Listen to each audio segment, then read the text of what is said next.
에스라서 2장 여러 군데를 제가 읽을 텐데 2장 1절, 2절 그리고 55절 그다음에 43절, 55절 그리고 나서 뒤에 가서 64절부터 70절 이렇게 읽도록 하겠습니다. 옛적에 바벨론 왕 느부갓네살에게 사로잡혀 바벨론으로 갔던 자의 자손들 중에서 노임을 받고 예루살렘과 유다도로 돌아와 각자의 성읍으로 돌아간 자 곧 스룹바벨과 예수아와 느헤미야와 스라야와 르엘라야와 모르드게와 빌산과 미스발과 비그웨와 루흠과 바하나와 함께 나온 이스라엘 백성의 명수가 이러하니 43절로 갑니다. 느디님 사람들은 사하 자손과 하수바 자손과 답바오 자손과 55절로 넘어갑니다. 솔로몬의 신하의 자손은 소대의 자손과 하수오벨의 자손과 부르다 자손과 64절부터 읽습니다. 온 회중의 합계가 42,360명이요 그 외의 남종과 여종이 7,337명이요 노래하는 남녀가 200명이요 말이 736이요 노새가 245요 낙타가 435요 나귀가 6,720이었더라. 어떤 족장들이 예루살렘에 있는 여호와의 성전터에 이르러 하나님의 전을 그곳에 다시 건축하려고 예물을 기쁘게 드리되 힘 잘하는 대로 봉사하는 금고에 드리니 금이 6만 1,000 다리기요 은이 5,000만에요 제사장의 옷이 100벌이었더라. 이에 제사장들과 레위 사람들과 백성 몇과 노래하는 자들과 문지기들과 느디님 사람들이 각자의 성읍에 살았고 이스라엘 무리도 각자의 성읍에 살았더라. 아멘. 오늘 여러분이 읽은 이 족보 혹은 이름들의 명단들은 돌아왔던 5만 명의 총체적인 내용들을 정리한 숫자들입니다. 대략 이스라엘 백성이 42,000명 그리고 이스라엘 백성을 수중 들었던 종들이 약 한 7,000~8,000명 해서 5만 명이 돌아왔습니다. 그들이 돌아왔을 때에 참 얼마나 힘들었을까. 우리는 이민을 와본 사람들이기 때문에 이 새로운 땅에서 산다는 것이 무언가를 이해하는 사람들입니다. 한국 땅에서 미국 땅으로 왔던 첫 번째 세대 혹은 남미로 가셨던 다른 곳에 가서 살았던 생활의 처음은 모든 것이 낯설고 모든 것이 다 새로웠던 위기가 있었고 어려움도 있고 나름 생존하기 위해서 최선을 다했던 그런 경험들을 어느 정도는 다 갖고 있습니다. 오늘 돌아온 세대가 바로 그 이야기를 우리들에게 넌지시 전합니다. 이 사람들은 바벨론 땅이 익숙한 사람들입니다. 페르시아의 문물이 익숙한 사람들입니다. 이 사람들은 자기들이 잡혀갔던 느부갓네살이 잡아와서 이제 자기 할아버지 죽고 자기 아버지 죽고 2세대, 3세대가 살아왔던 그 터전이 익숙합니다. 여기서 태어난 우리의 자식 보고 너 한국 가서 살을래? 그러면 아마 10명 중에 몇 명이나 한국에 돌아가 살겠습니다라고 말하는 사람이 있겠습니까? 있을 수 있지만 쉽지 않습니다. 첫째, 말도 사람들의 행동하는 패턴도 사고 방식도 다 다르기 때문에 저는 여기가 익숙합니다. 여기서 살겠습니다. 제가 한국과 미국을 왔다 갔다 하면서 비즈니스는 할 수는 있지만 제가 한국에 가서는 못 삽니다. 그렇게 답할 것입니다. 그 생각을 한번 해보십시오. 이 돌아온 세대가 그 이방 땅에 살던 것이 익숙하고 거기서 비즈니스하고 거기서 생존하고 거기서 가족을 번창시키고 거기서 자기의 집이 있고 자기의 그래도 그 시간이 흘러가면서 자기의 것을 구축한 사람들이 갑자기 하나님께서 너 이제 이방 땅에서 너희 고향으로 돌아가도 좋다. 그렇게 얘기할 때에 제가 여기가 고향입니다. 제가 여기서 태어났습니다. 제가 어떻게 그곳에 돌아갑니까? 제가 듣자 하니 그곳은 성벽도 없다고 하더이다. 성전도 없다고 하더이다. 다른 이방 민족들이 각 성읍에 들어와서 살고 있다고 하더이다. 우리가 돌아간들 그들을 어떻게 하며 그 성벽도 없는 성에서 어떻게 살겠습니까? 문제를 따지기 시작하면은 하나서부터 100까지 다 부정적인 내용들로 가득 차 있습니다. No, no, no, no, no, no. 그런데 오늘 이 돌아온 사람은 바로 어려운 가운데 모든 환경들이 힘들고 어렵지만 하나님 말씀과 하나님의 약속과 하나님의 감동 그 하나 붙잡고 다시 자기의 고향으로 돌아온 순종의 사람들의 이야기입니다. 오늘 여기 나와 있는 이 사람들은 다 이름이 나와 있지 않습니다. 누구 자손이 몇백 명이다, 누구 자손이 몇백 명이다, 우리가 들어도 잘 알지 못하는 사람들의 이름입니다. 여러분이 읽으면서 스룹바벨과 예수와 많이 들었다, 느헤미야 들었다, 그게 느헤미야 아닙니다. 거기 보면은 또 모르드게, 그 모르드게 아닙니다. 비슷한 이름일 뿐입니다. 여기서 돌아온 시대는 BC 539년의 이야기고, 또 느헤미야는 그보다 한참 뒤의 사람입니다. 2세대 뒤의 사람입니다. 모르드게도 한 세대 뒤의 사람이고 여전히 페르시아에 살았던 사람입니다. 돌아온 사람 아닙니다. 비슷한 이름을 가진, 똑같은 이름을 가진 사람들일 뿐입니다. 우리가 아는 사람들 여기서 누가 있느냐? 스룹바벨과 예수와밖에 없습니다. 이렇게 이름이 없는, 우리가 알기에는 전혀 생소한 사람들이 믿음을 가지고 하나님께서 명령해 주시고 하나님께서 약속해 주시니까 그걸 가지고 그 고통의 길을 걸어가서 그 막다른 골목에 있는 것처럼 아무도 도와주지 않는 그 성읍에 가서 새롭게 시작하고 새롭게 길을 걸어가기 하였다 하는 이야기가 오늘 2장의 이야기입니다. 대단한 사람들입니다. 그 5만 명은 대단한 약속을 한 사람들이고 대단한 믿음의 길을 걸어가기로 작정한 사람들입니다. 그 사람들 중에 누가 있는지 한번 보시기를 바랍니다. 그 사람들 중에는 제사장 그룹과 레위 사람들 그룹이 상당히 많이 섞여 있고요. 오늘 제가 읽었던 두 구절이 여러분에게 어쩌면 느낌을 갖다 줄 수 있습니다. 43절. 느디님 사람. 이 느디님 사람은 기브온 족속의 후예들입니다. 기브온 족속이 어떤 족속입니까?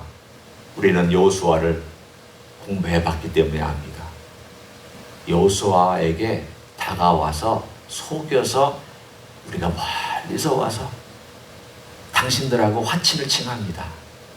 그랬더니 여호수아가 속여서 화친을 칭해가지고 겨우 살아남았다가 여호와의 성전, 여호와의 성소에 물을 기다 주고 거기서 장작을 패고 불을 지피는 일을 도와주었던 일종의 종의 족속, 이방 민족이지만은 허드렛 일, 가장 어려운 일을 하면서 성전을 섬겼던 그 족속이 느디님 사람들입니다. 이 사람들이 같이 바벨론에 잡혀갔다가 같이 돌아왔습니다. 이 사람들은 원래 약속의 사람들 아닙니다. 원래 이스라엘 족속도 아닙니다. 그럼에도 불구하고 신실하게 하나님을 꾸준하게 섬겼더니 하나님께서 그들을 축복하셔서 여전히 존속하게 하시고 바벨론 땅에 불로 잡혀갔다가 다시 돌아와서 하나님을 섬기는 일을 하면서 오늘 본문에 그 이름의 족속들이, 느디님 사람들의 족속들의 이름이 거기에 나와 있습니다. 신기하고 참 놀라운 발걸음을 했던 사람들입니다. 또 하나 53절에 보면 솔로몬 신하의 자손이라고 나옵니다. 이 사람들은 사로잡혀온 가나안 사람이거나 다른 전쟁에서 끌려온 노예들이거나, 여기서 종이라고 하는 것은 신하의 자손, 특별히 솔로몬을 수종들었던 그 신하를 말합니다. 이스라엘 백성들을 얘기하는 그런 내용이 아닙니다. 오늘 여기에 두 종류의 이방 사람들이 끼어들어와서 하나님의 약속의 땅에 다시 돌아와 그 약속의 공동체에 약하지만 5만 명이 흩어져 살면 힘이 세겠습니까? 지금 5만 명이 뭉쳐 살아도 연약한데 어떤 사람은 예루살렘에, 어떤 사람은 베들레헴에, 어떤 사람은 또 헤브론에, 어떤 사람은 자기 고향의 조상들이 살았던 자기 고향 땅에 다시 돌아갔을 때 1000명씩 2000명씩 흩어져서 각기 돌아가서 살았고, 예루살렘에도 또 몇 명이 살았고, 이런 삶을 살기로 작정했던 이들이 누구냐? 여러분, 하나님께서 이 사람들의 마음을 감동해서 돌아오게 하신 것에는 주님의 계획이 있습니다. 나중에 이 자손들이 번창합니다. 돌아온 이후로 539년이 지나서 예수님이 그 땅에 탄생하셔서 베들레헴 땅에 주님께서 탄생하시는 이야기를 우리는 마태복음 1장에서 읽을 수가 있습니다. 대략 500년이 지나는 동안 하나님께서 그 5만 명을 축복해 주셨습니다. 대략 500년이 지나는 동안 하나님께서 그 약속을 꾸준히 연결하면서 하나님의 눈에는 다윗의 왕자가 사라지지 않았습니다. 사람의 눈에는 다윗의 왕자는 없어졌고, 사람의 눈에는 솔로몬의 성전의 그 화려함은 다 사라졌고, 기껏해야 그날 드렸던 금의 무게를 가만히 생각해 보면 열심히 힘든 은혜로 금을 드렸더니 그 금의 무게가 얼마 정도 되냐? 500kg입니다. 우리의 이 무게를 생각하면 500kg. 우리가 생각할 때는 그 정도면 굉장히 많은데요. 솔로몬 성전을 지었을 때 다윗 왕이 드린 금이 100톤이요. 방백들이 드린 금이 170톤입니다. 톤입니다. 킬로그램이 아니라 톤입니다. 500kg은 1000kg도 안 됩니다. 1톤도 안 됩니다. 270톤인데 0.5톤. 솔로몬의 성전이 얼마나 화려했고, 이들이 성전을 짓기 위해 들였던 돈이 0.5kg. 비교해 보십시오. 이게 우리가 생각할 때는 다윗 때와 솔로몬 때 그 화려한 성전이 다 무너지고 없어지고 터만 남았는데, 그들은 겨우 다 열심히 들여봤자 500kg 밖에 안 되는 거 가지고 어떻게 성전을 꾸밉니까? 생각해 보면 다 초라해졌습니다. 다 아무것도 아닙니다. 인간의 눈으로 볼 때는 다 부족해 보입니다. 그러나 하나님의 눈에는 여전히 하나님의 왕자의, 다윗의 왕자의 자손들은 여전히 존속하고 있으며, 하나님의 구원의 역사는 여전히 진행되고 있으며, 하나님의 섬기는 믿음의 사람들을 통하여 여전히 그 믿음은 전수되고 있으며, 하나님을 신뢰하고 하나님을 순종하는 그 소수의 사람들을 통하여 하나님의 역사는 꾸준히 지속적으로 진행되고 있습니다. 오늘 바로 이 사건을 우리들에게도 말씀해 줍니다. 이 세대에 하나님께서 누구를 통하여 일하고 계시느냐? 첫째는 하나님의 감동입니다. 둘째는 그 감동에 순종하는 사람들입니다. 감동해 주실 그 마음대로 상황과 여건과 모든 조건들은 사람들이 얘기할 때 어려워, 힘들어, 그 길 가지마, 그건 고생하는 길이야, 그건 너무 소리가 많아 라고 함에도 불구하고 믿음의 길이라면, 하나님과 함께라면, 우리 주님과 함께라면 기꺼이 그 길을 걸어가기로 작정한 사람들, 이런 사람들을 통하여 비록 세상이 보기에는 초라하게 보인다 할지라도 주님의 눈에는 존귀하게 보이고 아름답게 보이는 일이 될 줄로 믿습니다. 여러분 한 분 한 분이 그래서 소중합니다. 여러분의 기도와 여러분의 헌신과 여러분의 눈물 때문에 믿음의 공동체가 세워져 가고 믿음의 사람들이 훈련되고 주님의 구원의 역사가 일어날 줄로 믿습니다. 그런 귀한 하루가 되시길 예수님의 이름으로 간절히 축원합니다. 기도하시겠습니다. 하나님 아버지 고맙습니다. 대중들의 큰 숫자 때문에 하나님이 일하시는 것이 아니라 하나님 아버지 앞에 헌신된 소수의 믿음의 사람들을 통하여 일하시니 감사합니다.